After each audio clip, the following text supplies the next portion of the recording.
Jungkook is publicly humiliated by a HYBE staff. But when Jimin speaks just 6 words, everything spirals into an emotional storm no one expected. I said, "Stop touching him like that." The voice came low but fierce, echoing sharply across the cold, sterile hallway of HYBE's private rehearsal building. Jimin's voice. All eyes turned. The sound of fluorescent lights buzzing overhead was drowned by a silence so deep it could slice skin. At the center of the chaos stood Jungkook, frozen, fists clenched, eyes wide, not because he was scared, but because he hadn't expected anyone to speak up. Not here, not in front of that man, and definitely not Jimin. HYBE's senior production manager, Mr. Kwon, an aging man whose expression rarely changed, had shoved Jungkook back a step just moments earlier. Cameras weren't rolling. No stylists or PR teams were present. Just the core team and tension thick enough to choke on. Jungkook's shirt was wrinkled from being grabbed. A plastic cup had fallen from his hand earlier when he was told again that he was too slow, too distracted, too emotional to lead center anymore. He had just bowed, apologized, tried to stay calm, but something in Mr. Kwon had snapped, and then came the shove. Not hard, but enough. Enough to humiliate. Jimin hadn't moved at first.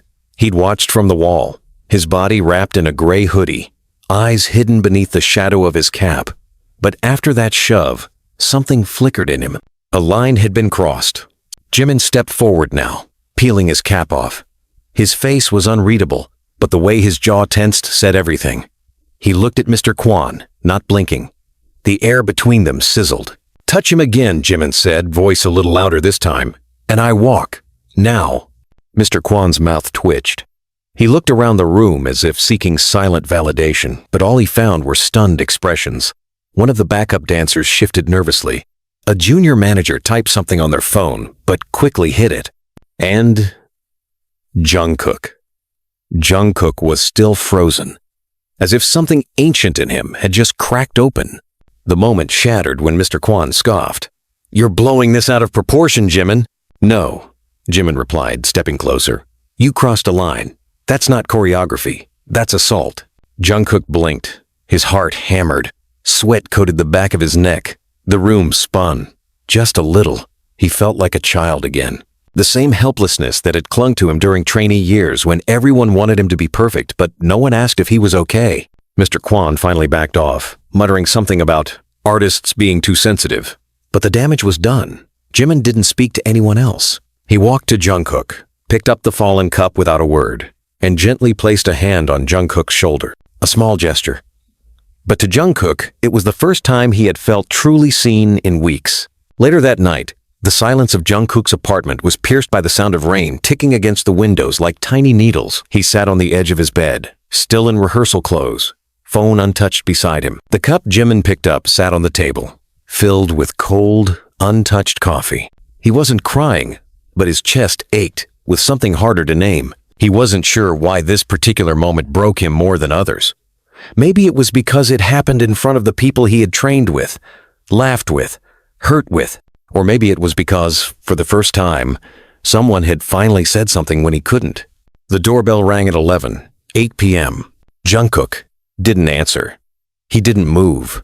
Then it rang again and again. Finally, he dragged his body to the door and opened it. Jimin stood in the hallway, hoodie soaked through, strands of blonde hair clinging to his forehead, chest rising and falling with shallow breath. He looked like he'd run through the storm. No umbrella. No car. Neither of them spoke for a moment. Then Jimin stepped inside, wordlessly took off his wet hoodie, and sat cross-legged on the floor like he used to during trainee nights. Jungkook sat across from him, still unsure if he was dreaming. Jimin looked up at him, something raw and tired behind his eyes. "You didn't deserve that," Jimin whispered. "Any of it." Jungkook looked down, hands trembling in his lap. "I kept telling myself to just push through," he muttered. "Be strong. Keep smiling. That's what they want.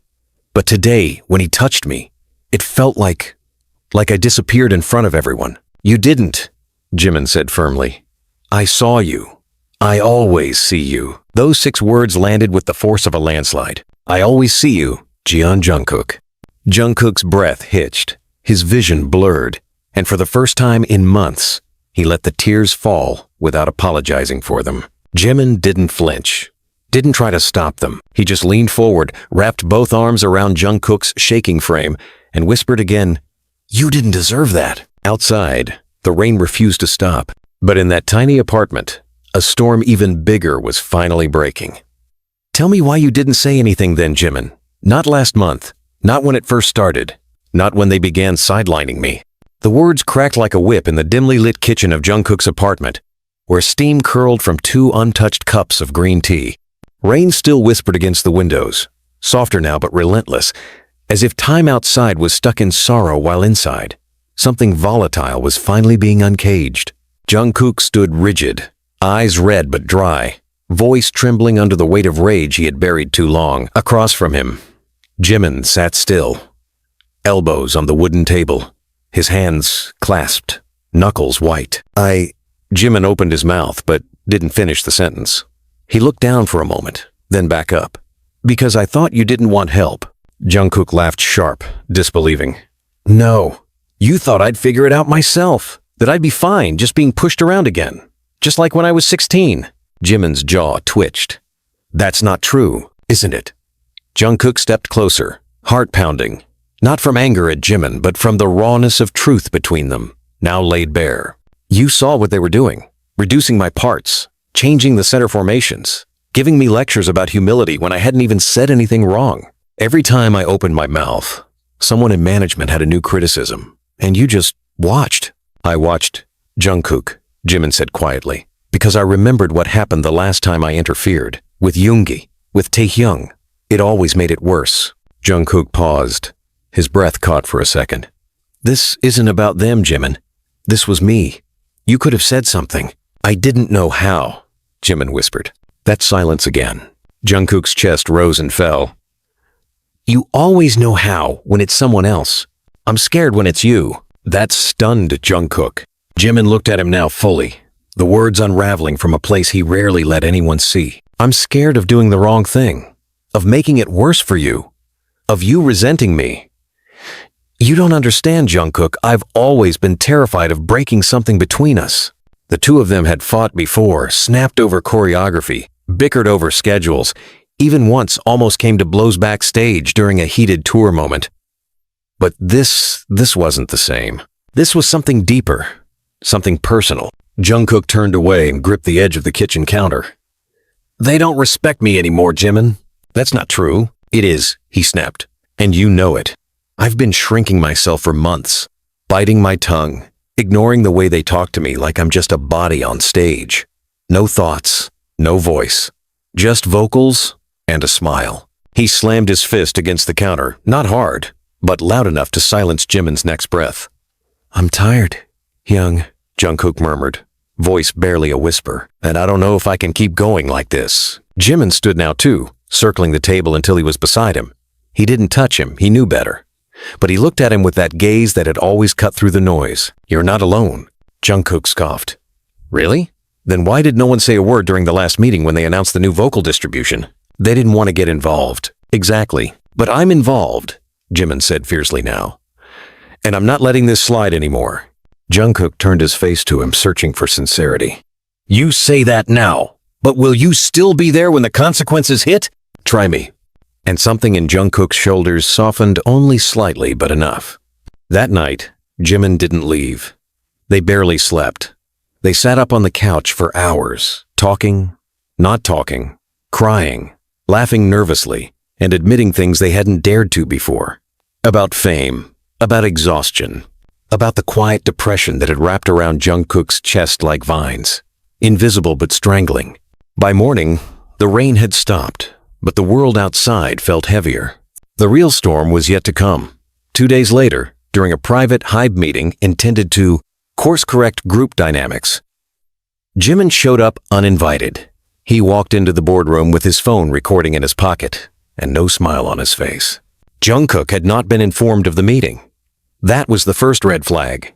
Bang Si-hyuk was not present, just a circle of producers, PR heads, and performance directors. Mr. Kwon sat at the head. "Is this really about course correction? Or have you all just decided Jungkook is too dangerous now?" Jimin said aloud, his tone cold. Mouths froze mid-sip. Laptops were slowly shut. Mr. Kwon cleared his throat. This isn't your meeting, Park Jimin. It is now. What exactly are you suggesting? That maybe we stop pretending this is about performance standards, Jimin said, taking a step forward, and start admitting it's about power. The room pulsed with tension. Jimin pulled out his phone and hit play. Audio from 2 nights earlier began echoing his own voice. Jungkook's pain, the raw confession. The boardroom shifted. Eyes darted. The PR head mouthed a curse. What the hell is this? Mr. Kwon demanded. A mirror, Jimin said coolly. I figured you needed one. And then he looked around the room slowly. You won't gaslight him anymore. You won't sideline him. You won't shove him when no one's watching. Because now someone is. A longue terrible pause. Then Mr. Kwon stood. This is inappropriate. You have no right. I have every right, Jimin growled, stepping forward. You made a mistake when you humiliated him in front of people who do care. From the hallway outside, Jungkook watched through the glass door. He hadn't known Jimin would come. He hadn't asked him to. But there he was. And for the first time, Jungkook realized what the 6 words had really meant. I always see you, Jungkook. Not as an idol, not as a center, but as a person. A week later, a quiet reshuffle happened within HYBE's internal structure. Mr. Kwon was no longer visible at group practices. The vocal arrangements were suddenly reverted to their original distribution. Jungkook's name was not publicly mentioned. There was no apology, no press release. But one morning, Jungkook walked into the studio and found the lights already on. Jimin was at the piano, back turned. No cameras, no assistants. Jungkook stepped in silent. I wrote something, Jimin said without looking up. You don't have to sing it, but it's yours if you want it. Jungkook listened. The melody was soft. The lyrics broken, hopeful, unfinished. He sat beside him, and for the first time, in a long time, he smiled, not because he had to, but because someone reminded him who he really was. Don't lie to me. The words cut like shattered glass in the dead silence of the vocal recording room. Jungkook's voice was calm, but beneath it was a tremor so tight, so sharp, it could only belong to someone who had just uncovered something they weren't supposed to know. Jimin turned slowly from the booth, removing the studio headphones, his face half shadowed by the dim yellow studio lights. His eyes locked onto Jungkook's, but he didn't speak yet. Jungkook stepped forward. Not fast, not aggressive, but with the slow burn of someone whose world had been quietly rearranged behind his back. I said, Jungkook repeated, his voice low, don't lie to me. What do you think I'm lying about? Jimin's reply was soft, too soft for the thunderstorm building between them. Jungkook tossed a folded piece of paper onto the piano next to Jimin. It slid across the smooth surface and stopped near the keys. Jimin didn't open it. He didn't have to. He already knew what it was. A leaked memo. Internal, confidential, meant for upper HYBE management only. But somehow it had found its way to Jungkook through a makeup assistant who said nothing but pressed it into his palm when no one was looking, eyes filled with apology. Inside, it wasn't just notes about restructuring vocal responsibilities or touring budgets. It was about him, a cold evaluation, his emotional unpredictability, his increasing divergence from the group's image, and worst of all, his recent relational entanglement with another member that could damage brand perception. That other member, of course, was Jimin. Jimin stayed still. Where did you get that? You're not going to deny it? Jungkook asked. Stunned. No. I knew about it. I just didn't think it'd ever land in your hands. Jungkook's face crumbled, not with anger, but with betrayal. You knew, he whispered.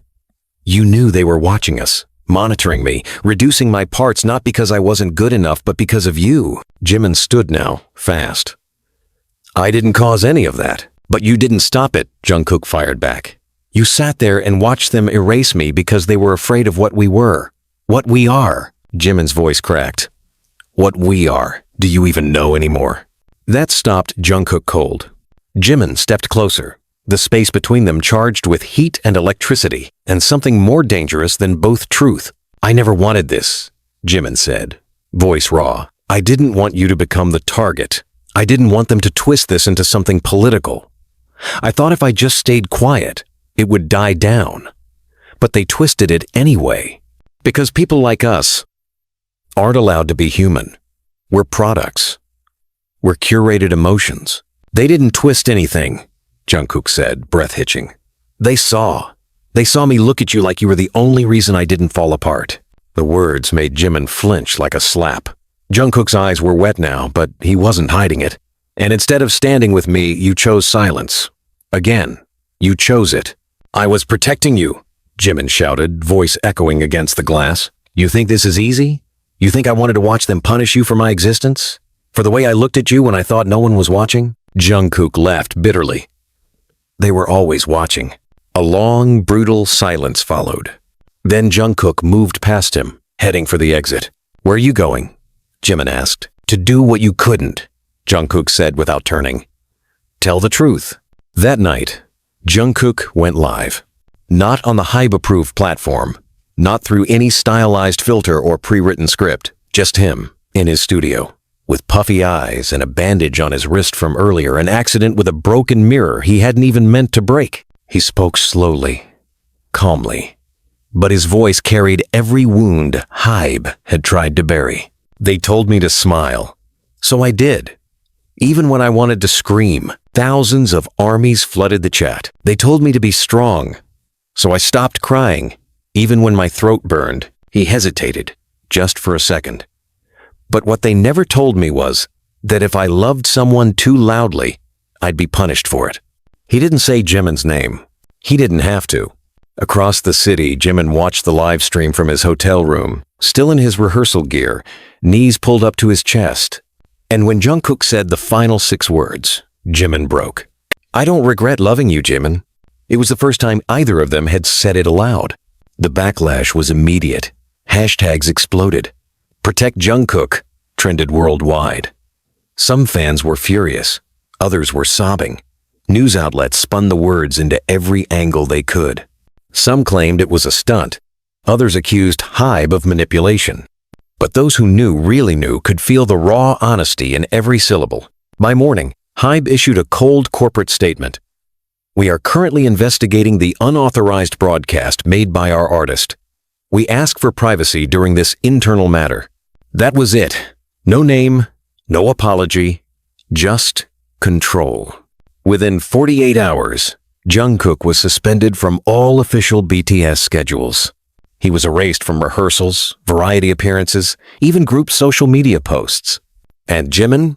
Jimin refused to continue promotions without him. The group was split. Taehyung tried to mediate quietly. Namjoon was furious but restrained. Jin, still serving in the military, wrote Jungkook a private message that simply said, I see you, don't stop. Yoongi sent a voice note that ended with, they won't win if we don't let them. But the press made it sound like the group was imploding. Jimin hadn't seen Jungkook since the broadcast. Until the emergency meeting. HYBE called them both in. Privately. No cameras, no handlers. The two of them entered from opposite doors, sat across from each other. Between them sat a lawyer, a psychologist on contract, and 3 senior executives. Jimin reached for Jungkook's hand under the table. Jungkook didn't pull away. The lead executive cleared his throat. This is not an interrogation, he said, though his tone made it feel like one. We simply want to understand the context of the words that were said. Jungkook leaned forward, eyes sharp. Which part? The part where I said I was hurting? Or the part where I said I loved someone? The room bristled. Because if you're going to erase me for being honest, you might as well tell everyone what this company really is. Enough, Jimin said, voice cold. We've given you everything. Our youth, our privacy, our souls. If that's still not enough, then say it. Say it to our faces. The silence was heavier than any sound. And then, shockingly, the psychologist spoke. I believe what Jungkook said wasn't a violation, she said slowly. It was a cry for connection.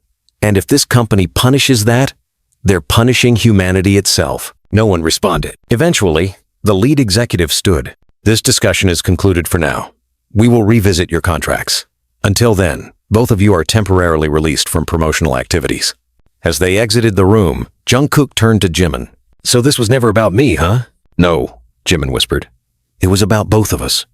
But now it's going to be for us. Jungkook didn't speak, but he nodded. And for the first time in weeks, he didn't feel like a ghost. He felt like a fire that refused to go out. You shouldn't be here. The voice came from behind him, strained and urgent, but Jungkook didn't turn around. He kept his eyes on the closed stage curtains in front of him, black velvet, thick and unforgiving. He stood on the edge of the Hybe Arena stage, under low rehearsal lights, alone but not invisible.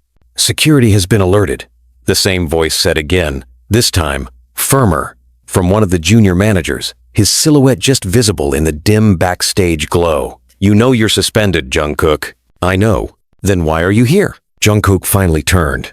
His face was unreadable. Calm, yes, but calm in the way a bomb is calm before it explodes. Because I wrote something, he said quietly. And it was meant to be heard on this stage. And no one, not Hybe, not the board, not even you, is going to stop me. The junior manager took a step back, clearly unsure what to do. His hands twitched like he wanted to call someone, but he didn't. Because something about the way Jungkook stood there unflinching, back straight, like this very moment, was the reason he hadn't walked away months ago, made it impossible to move. Jungkook turned back toward the curtains. The quiet hum of amplifiers behind the stage buzzed in the still air. Behind him, he heard the soft shuffle of footsteps retreating. The manager was leaving, or giving up. Either way, Jungkook was alone again, and he preferred it that way. He opened the mic at center stage. No audience, no camera crew, no stylists, just him, an empty arena, and a soundboard he had manually reconnected an hour before, when no one was looking. He took a deep breath, fingers trembling as he pulled the folded lyrics from his pocket, creases smudged, edges fraying, ink almost gone from being read and reread too many times. He began to sing. It wasn't perfect.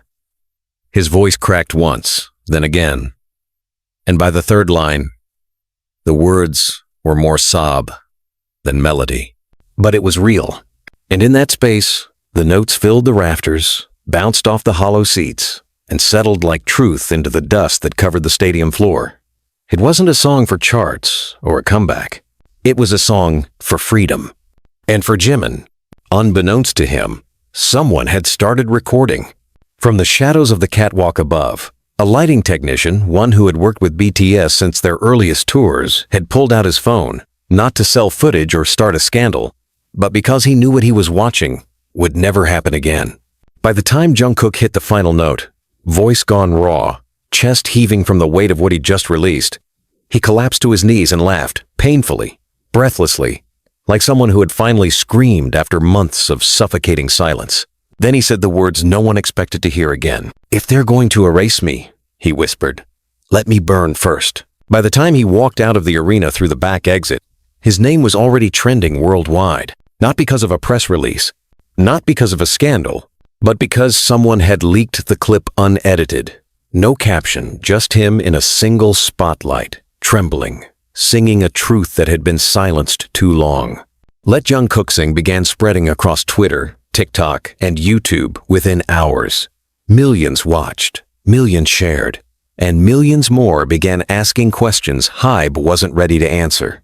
Inside the company's walls, executives scrambled. PR departments went silent. Hybe's media team deleted internal comments in Slack faster than they appeared. Someone had screwed up, and this time, there was no plausible deniability. Meanwhile, Jimin was on a train to Busan. He hadn't been told where Jungkook was. No one would tell him, but he knew something had shifted. You could feel it in the way the air changed around him, like the tremor before an earthquake. He kept his head low in the train cabin, hoodie up, headphones in but no music playing. Then his phone buzzed, over and over. When he finally checked, he saw it. The video. Jungkook on stage. Jungkook singing the song Jimin had left for him. Jungkook breaking the contract. Jungkook breaking everything. And Jimin began to cry. Silently, without motion. His chest cracked open in the middle of a high-speed train. A woman beside him asked if he was okay. He nodded, then shook his head.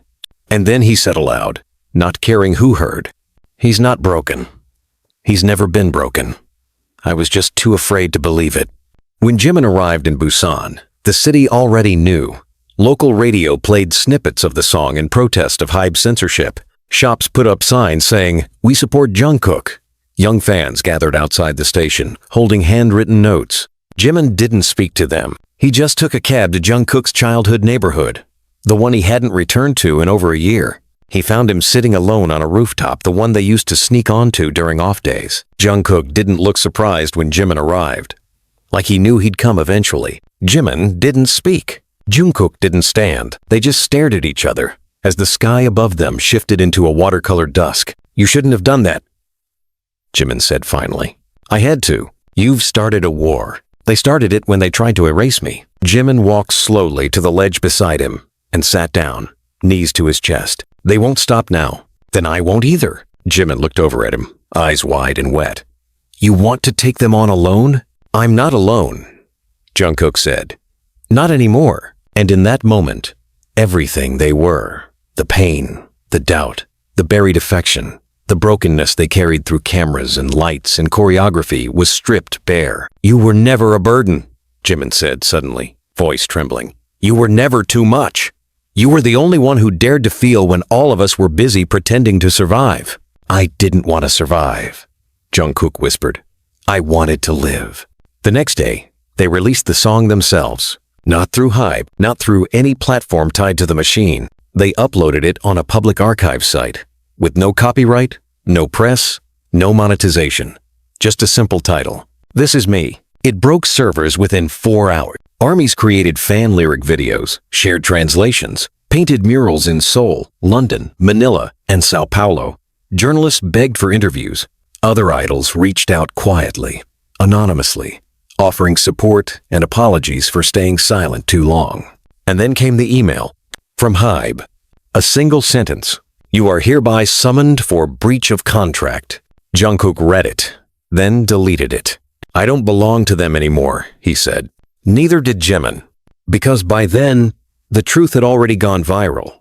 Not just the scandal, not just the song, but who they were beneath all of it. Two boys, two men, two voices that refused to be silent. And nothing, not lawyers, not contracts, not billion-dollar image management could undo that. "Are you sure about this?" Jimin asked as he stared at the towering Hybe headquarters from inside the tinted windows of the black van. The morning sun hadn't risen fully yet, casting an eerie silver light over the polished glass facade of the building that once symbolized their dreams. Now, a place holding broken pieces of trust, threats, and secrets too heavy to carry. Jungkook was beside him, hair tied back in a low ponytail, jaw locked with silent defiance, dressed not in anything styled but in a simple black hoodie and jeans. No stylist, no makeup, no earpieces, no label, just skin, sweat, and truth. "Yes," he replied quietly, fingers tapping nervously against his thigh.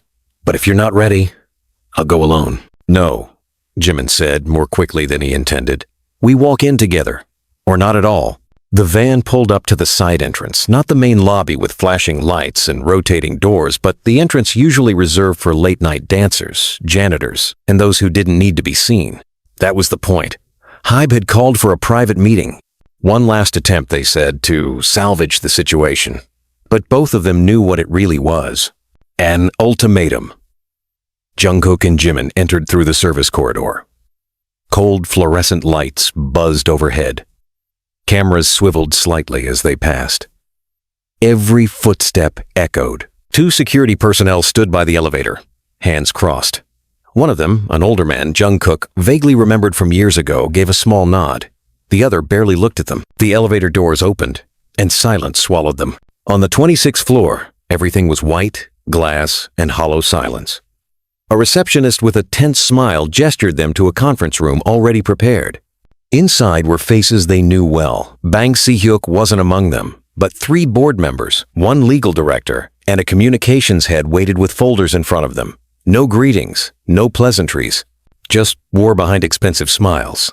"Take a seat," said the board chair, Mr. CO, voice cold and clipped. Jungkook didn't move. "We'll stand." The room paused. The lawyer adjusted his glasses. "Very well. Then let's begin." The table was stacked with documents, pre-signed agreements, blank NDAs, and a prepared press release. Jimin saw the headline before anything else. BTS members clarify misinformation and express gratitude to Hybe for support. His stomach turned. Mr. Seo spoke first. You've caused significant public disruption. As brand ambassadors, idols, and partners, your conduct in recent weeks has breached multiple clauses of our professional agreement. No, Jungkook interrupted, voice steady. What I did was tell the truth. That's not a breach. That's survival. Your version of the truth, the communications director replied. Subjective, dangerous, uncontrolled. Unlike your narrative, Jimin said sharply. Polished, pre-approved, sterilized. This isn't a debate, Mr. Seo snapped. This is a final offer. You sign the documents, issue the statement, and this ends here. No lawsuits, no bans, no permanent damage. Permanent to who? Jungkook asked. Because I already carry the scars. So does Jimin. Don't be dramatic, the legal director said, sighing. Jungkook leaned forward. You sent someone to follow me last month. Silence. You told our backup dancers to ignore me during rehearsal. You reduced my lyrics. You leaked fake scripts to YouTubers and told them to make me look unstable. And you, he turned to the communications head, pushed that story to Korean media about my increasing isolation being a symptom of mental breakdown. The room didn't deny it. No one did. We protected you, Mr. Seo said, finally cold. You don't understand what we saved you from. Then tell me, Jungkook whispered, voice thin. Tell me what exactly you saved me from. No one spoke. Sohead did. From myself? From falling in love? From not smiling enough in interviews? From holding Jimin's hand when I thought no one was watching? From being honest? Jimin placed a gentle hand on Jungkook's back, not for comfort, but solidarity. I won't sign your statement, Jungkook said. Neither will he. You realize what that means? The lawyer asked. Jungkook nodded.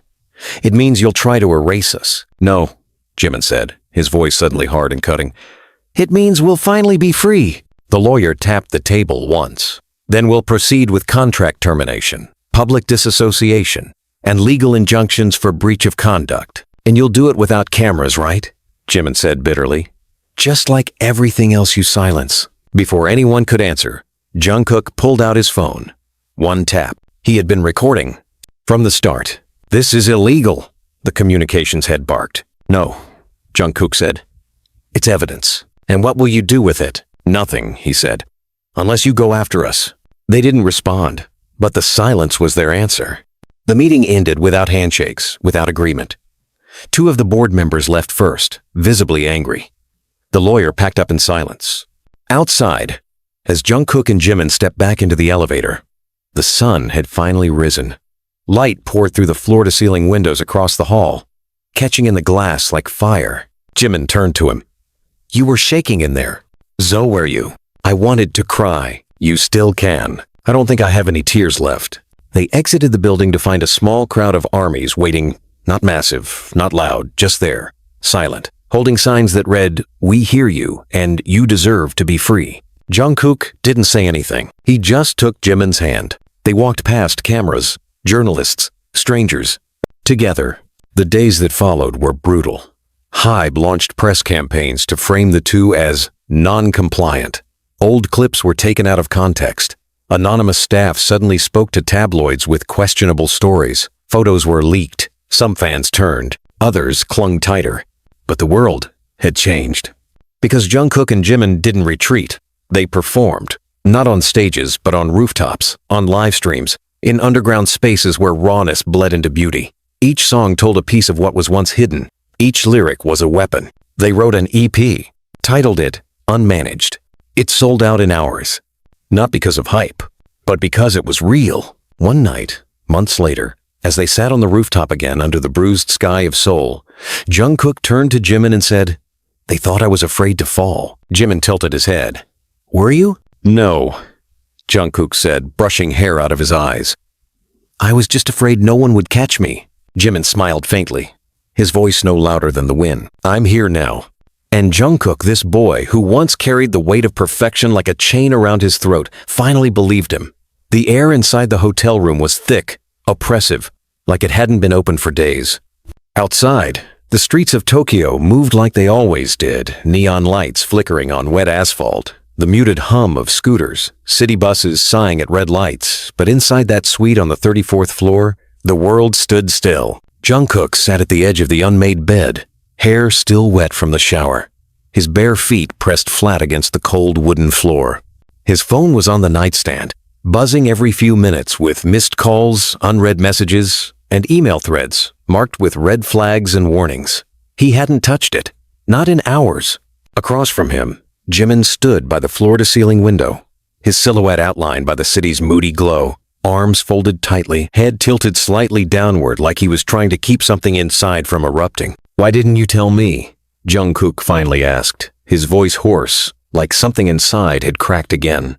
"Back then, when it started, when they first came to you." Jimin didn't turn. He just stared at his reflection in the glass. "They told me it was nothing," he said after a long silence. "Just a misunderstanding, that it would blow over." Jungkook scoffed bitterly. "And you believe them?" "I wanted to." Silence again. Jungkook stood now, crossing the room until he was only inches behind Jimin. The tension between them could have shattered glass. "Did they threaten you?" he asked, his voice lower, dangerous.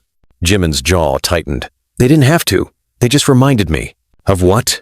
"That I'm expendable." Those 3 words knocked the breath out of Jungkook like a punch to the gut. He reached out instinctively, his hand hovering at the back of Jimin's arm, but not touching, afraid that even a whisper of contact might make him flinch. "I've never seen you as that," Jungkook said, barely breathing.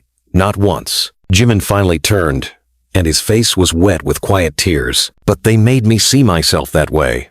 Jungkook's mouth opened, but nothing came out. There were no rehearsed words for this kind of grief. "They said if I didn't cooperate," Jimin continued, voice trembling, "they'd release old rehearsal footage, twisted clips, frame it like I was manipulating you, that I was the reason you were unstable, that I was dragging you into something dangerous. They said fans would believe them, that you'd believe them." Jungkook's heart pounded against his ribcage, a hollow thunder that made him physically dizzy. "That's why you pulled away," he whispered. "That's why you stopped replying to my messages. Why you started showing up late. Why you stopped laughing when I looked at you." Jimin didn't deny it. He nodded, just once. "I thought I was protecting you," he said, his voice cracking like shattered porcelain. "But I was just feeding the fire." Jungkook took a sharp breath and stepped back, pacing the room like he was trying to outrun his own heartbeat. "They manipulated both of us," he muttered. "And we let them." "I let them," Jimin corrected. "You fought. I hid." Jungkook stopped and turned on him, eyes blazing. "You think hiding made you weaker? You think choosing silence makes you the villain? I didn't stand beside you. You are beside me now." Jimin clenched his fists. "And it might be too late." "No." Jungkook stepped forward again, anger evaporating into something raw. "It's never too late to tell the truth." Jimin's breath hitched. "Even if they destroy us for it?" Jungkook shook his head. "They can destroy the versions of us they think they own, not who we are." That night, they made a decision that would cost them more than either of them could fully understand. They planned the documentary. Not a traditional one. No label involvement, no crew of 10. Just 2 cameras, a friend from school who had always wanted to be a director, and a small apartment rented under a fake name. They called it Unscripted. It began with a black screen and Jungkook's voice. "You've seen the headlines, you've read the statements. Now you'll hear the silence we lived in." Jimin's voice followed. "We weren't trying to start a war, we were just trying to be human." The footage wasn't polished. It was shaky, raw, often poorly lit, but it was real. It showed them crying, arguing, falling, silent mid-conversation, replaying leaked messages, reading hate comments out loud until one of them broke down. It showed them fighting not with each other, but with shadows that had names. In one clip, Jimin finally read aloud the full message he had once received from a senior manager. "You don't need to talk to Jungkook anymore.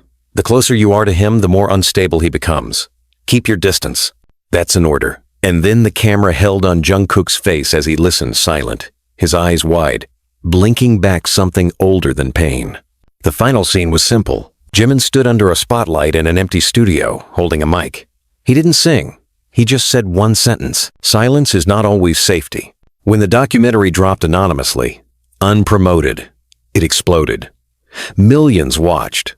Critics called it reckless, brave, necessary, dangerous, beautiful. Some said they should have kept quiet. Others said they finally understood. And then came the scandal that no one expected. A former HYBE intern came forward with emails, dozens, with dates, names, direct orders to suppress interactions between members, instructions to editors to crop out any affectionate moments, internal discussions labeling certain members as risk factors to branding. Jungkook and Jimin's names were always at the center of those documents. The press went insane. HYBE issued another denial. Legal threats came in waves, but the court of public opinion had shifted. People no longer saw Jungkook and Jimin as rebels. They saw them as survivors. And the world started asking the one question HYBE couldn't answer. Why were two of your biggest stars so afraid to speak? In the weeks that followed, other idols reached out. Some anonymously, some publicly. Stories surfaced, contracts rewritten in fear, friendships forbidden, identities scrubbed. Fans cried. Fans rioted. Fawn listened. And somewhere in the middle of that storm, Jungkook looked at Jimin across a dim rooftop cafe and said, "Would you do it all again?" Jimin didn't hesitate. "If it brought me back to you?" He smiled. Yes, the battle wasn't over, but now the world was watching. "I'm not here for forgiveness," Bang Se-hyuk said as he walked into the dim rehearsal studio. The same one where BTS used to rehearse before world tours, before headlines, before contracts became walls, before trust was reduced to clauses. "We protected you," Mr. Seo said, finally cold. "You don't understand what we saved you from." "Then tell me," Jungkook whispered, voice thin. "Tell me what exactly you saved me from." No one spoke. Sohead did. From myself? From falling in love? From not smiling enough in interviews? From holding Jimin's hand when I thought no one was watching? From being honest? Jimin placed a gentle hand on Jungkook's back, not for comfort, but solidarity. "I won't sign your statement," Jungkook said. "Neither will he." "You realize what that means?" the lawyer asked. Jungkook nodded. "It means you'll try to erase us." "No," Jimin said, his voice suddenly hard and cutting. "It means we'll finally be free." The lawyer tapped the table once. "Then we'll proceed with contract termination, public disassociation, and legal injunctions for breach of conduct. And you'll do it without cameras, right?" Jimin said bitterly. "Just like everything else you silence." Before anyone could answer, Jungkook pulled out his phone. One tap. He had been recording. From the start. "This is illegal," the communications head barked. "No," Jungkook said. "It's evidence. And what will you do with it?" "Nothing," he said. "Unless you go after us." They didn't respond, but the silence was their answer. The meeting ended without handshakes, without agreement. Two of the board members left first, visibly angry. The lawyer packed up in silence. Outside, as Jungkook and Jimin stepped back into the elevator, the sun had finally risen. Light poured through the floor-to-ceiling windows across the hall, catching in the glass like fire. Jimin turned to him. "You were shaking in there. So were you." "I wanted to cry." "You still can. I don't think I have any tears left." They exited the building to find a small crowd of armies waiting, not massive, not loud, just there, silent, holding signs that read, "We hear you, and you deserve to be free." Jungkook didn't say anything. He just took Jimin's hand. They walked past cameras, journalists, strangers. Together, the days that followed were brutal. HYBE launched press campaigns to frame the two as non-compliant. Old clips were taken out of context. Anonymous staff suddenly spoke to tabloids with questionable stories. Photos were leaked. Some fans turned. Others clung tighter. But the world had changed. Because Jungkook and Jimin didn't retreat. They performed. Not on stages, but on rooftops, on live streams, in underground spaces where rawness bled into beauty. Each song told a piece of what was once hidden. Each lyric was a weapon. They wrote an EP, titled it Unmanaged. It sold out in hours. Not because of hype, but because it was real. One night, months later, as they sat on the rooftop again under the bruised sky of Seoul, Jungkook turned to Jimin and said, "They thought I was afraid to fall." Jimin tilted his head. "Were you?" "No," Jungkook said, brushing hair out of his eyes. "I was just afraid no one would catch me." Jimin smiled faintly, his voice no louder than the wind. "I'm here now." And Jungkook, this boy who once carried the weight of perfection like a chain around his throat, finally believed him. The air inside the hotel room was thick, oppressive, like it hadn't been opened for days. Outside, the streets of Tokyo moved like they always did, neon lights flickering on wet asphalt, the muted hum of scooters, city buses sighing at red lights. But inside that suite on the 34th floor, the world stood still. Jungkook sat at the edge of the unmade bed, hair still wet from the shower, his bare feet pressed flat against the cold wooden floor. His phone was on the nightstand, buzzing every few minutes with missed calls, unread messages, and email threads marked with red flags and warnings. He hadn't touched it, not in hours. Across from him, Jimin stood by the floor-to-ceiling window, his silhouette outlined by the city's moody glow, arms folded tightly, head tilted slightly downward like he was trying to keep something inside from erupting. "Why didn't you tell me?" Jungkook finally asked, his voice hoarse, like something inside had cracked again. "Back then, when it started, when they first came to you." Jimin didn't turn. He just stared at his reflection in the glass. "They told me it was nothing," he said after a long silence. "Just a misunderstanding, that it would blow over." Jungkook scoffed bitterly. "And you believed them?" "I wanted to." Silence again. Jungkook stood now, crossing the room until he was only inches behind Jimin. The tension between them could have shattered glass. "Did they threaten you?" he asked, his voice lower, dangerous. Jimin's jaw tightened. "They didn't have to. They just reminded me." "Of what?" "That I'm expendable." Those 3 words knocked the breath out of Jungkook like a punch to the gut. He reached out instinctively, his hand hovering at the back of Jimin's arm, but not touching, afraid that even a whisper of contact might make him flinch. "I've never seen you as that," Jungkook said, barely breathing. "Not once." Jimin finally turned, and his face was wet with quiet tears. "But they made me see myself that way." Jungkook's mouth opened, but nothing came out. There were no rehearsed words for this kind of grief. "They said if I didn't cooperate," Jimin continued, voice trembling, "they'd release old rehearsal footage, twisted clips, frame it like I was manipulating you, that I was the reason you were unstable, that I was dragging you into something dangerous. They said fans would believe them, that you'd believe them." Jungkook's heart pounded against his ribcage, a hollow thunder that made him physically dizzy. "That's why you pulled away," he whispered. "That's why you stopped replying to my messages. Why you started showing up late. Why you stopped laughing when I looked at you." Jimin didn't deny it. He nodded, just once. "I thought I was protecting you," he said, his voice cracking like shattered porcelain. "But I was just feeding the fire." Jungkook took a sharp breath and stepped back, pacing the room like he was trying to outrun his own heartbeat. "They manipulated both of us," he muttered. "And we let them." "I let them," Jimin corrected. "You fought. I hid." Jungkook stopped and turned on him, eyes blazing. "You think hiding made you weaker?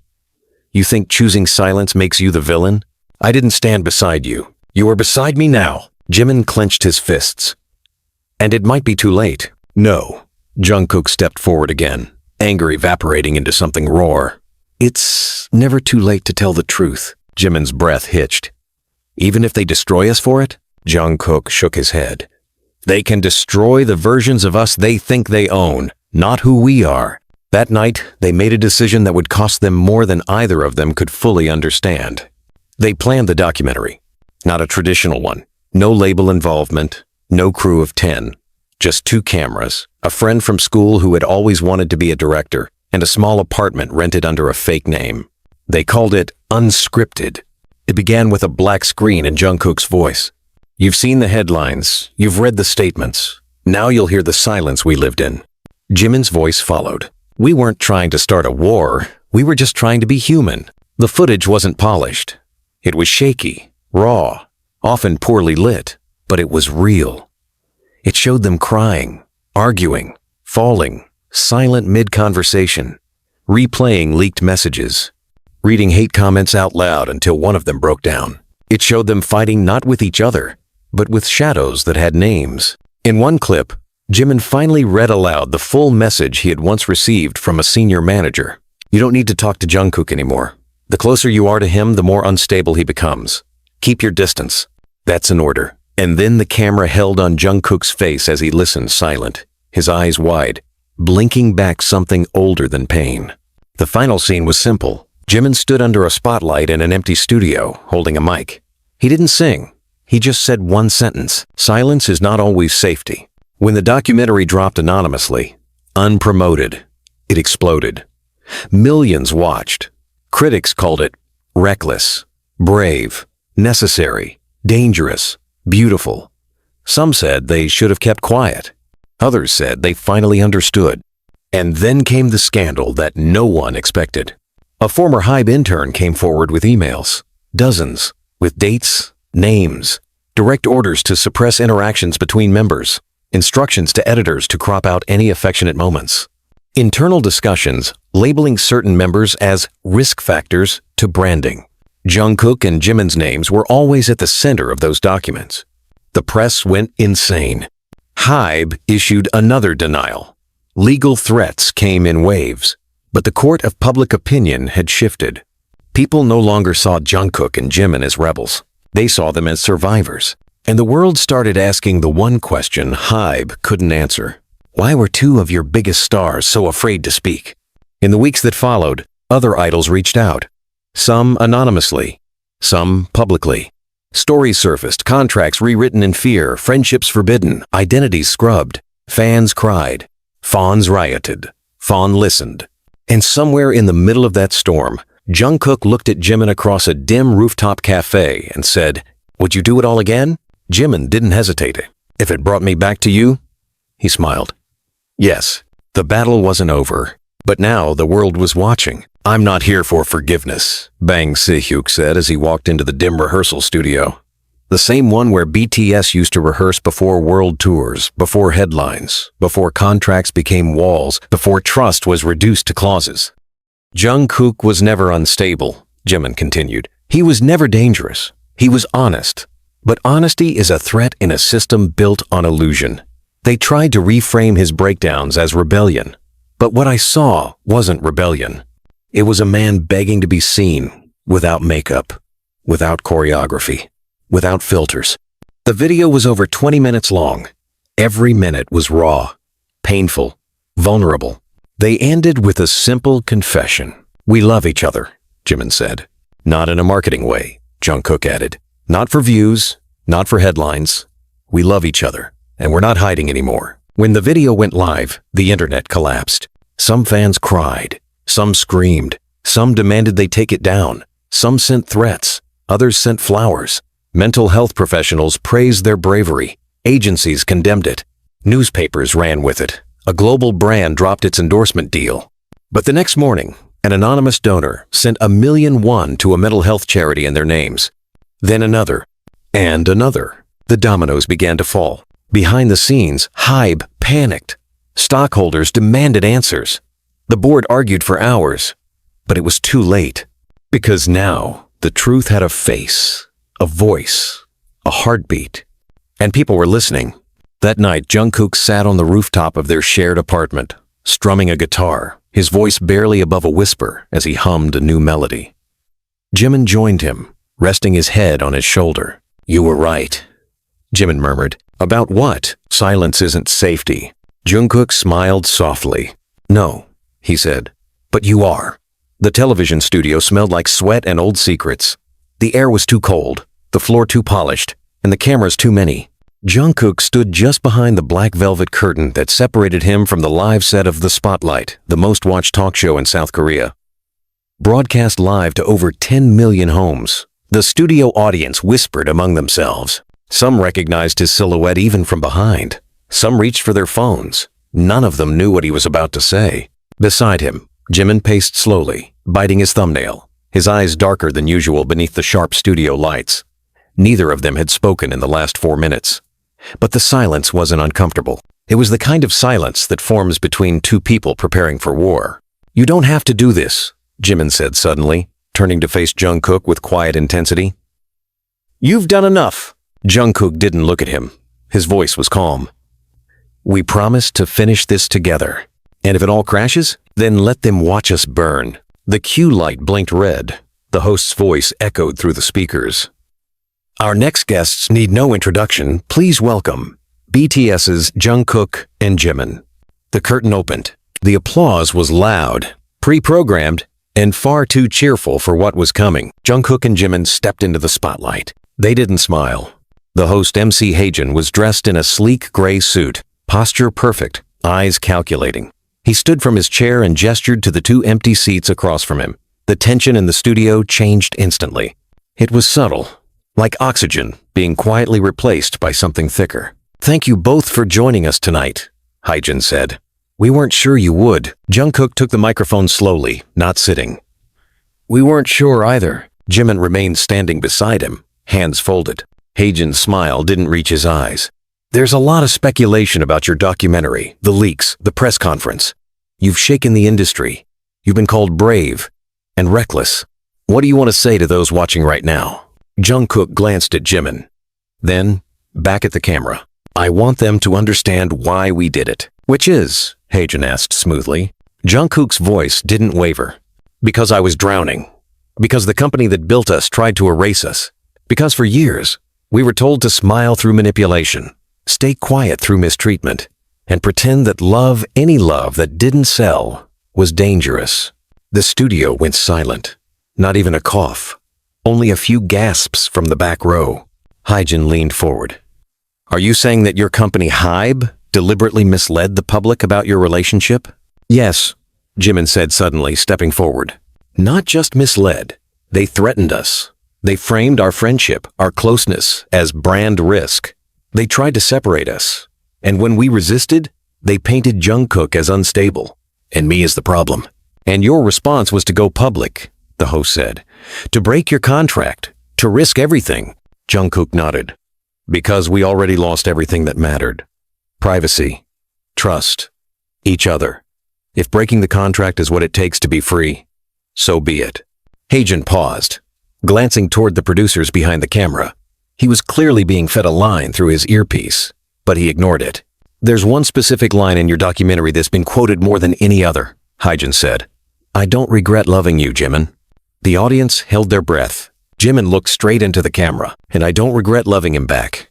Gasps, audible ones. Several people clutched their mouths. A cameraman froze. Even Hyejin flinched. "And it wasn't a scandal," Jungkook added. "It was survival." Hyejin was quiet for a long moment. Then he exhaled, lips twitching slightly. "Why now?" he asked. "Why not wait until your contract's ended? Why not just walk away silently like others before you?" "Because silence is what almost killed us," Jungkook replied. "Silence is what they count on. Silence lets them rewrite the story. We didn't want to walk away. We wanted to tell the truth while we were still in it." "And the price?" Hyejin asked. "You've lost endorsements. Half your fan base has turned against you. You've been labeled as dangerous, as selfish, as dishonest. Was it worth it?" "Yes," Jungkook said without hesitation. Jimin nodded beside him. "Absolutely." At that moment, a low buzz spread through the studio. One of the assistant producers sprinted to the host with a sheet of paper. Hyejin took it, eyes scanning quickly.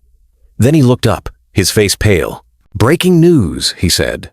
"Hybe just announced the immediate termination of all contracts associated with Jungkook and Jimin. Effective now." A heavy pause followed. Jungkook smiled, not in defiance, but in relief. "Then it's done," he said softly. Hyejin blinked. "You're not going to fight it?"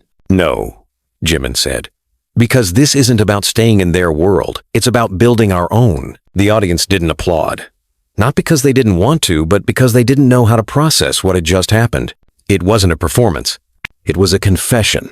After the interview ended, neither Jungkook nor Jimin went back to the green room. They exited through the side door, into the rain, under a single umbrella. The silence between them wasn't tense. It was sacred. When they got back to their apartment, a dozen boxes sat outside the door, Hybe's final message. Personal items, costumes, old rehearsal scripts, a cracked phone with a pink sticker Jungkook hadn't seen in years, a pair of shoes Jimin had lost during the Love Yourself tour. All sent without a word. Jungkook didn't move to touch them. He just looked at them for a long time. "Should we open them?" Jimin asked. "No," Jungkook said. "They're from a life that doesn't belong to us anymore." Inside, their cat curled on the windowsill. Their piano sat untouched in the corner. The only light came from the city outside, bleeding through the glass like gold. Jimin took Jungkook's hand. "We still have each other, and that's all I ever wanted." They didn't sleep that night. They sat on the floor, knees touching, guitars in hand, writing a new song under the title, "Let Them Watch." Because they knew now. Let the world spin. Let the headlines scream. Let the empire fall. They would not apologize for surviving. The cold wind that swept across Seoul that morning carried a strange weight. It wasn't just winter biting at the windows of the small apartment Jungkook and Jimin now shared. It was the world outside, restless, watching, waiting for the fallout that had yet to fully land. 3 days had passed since the interview. 3 days since the contracts were cut.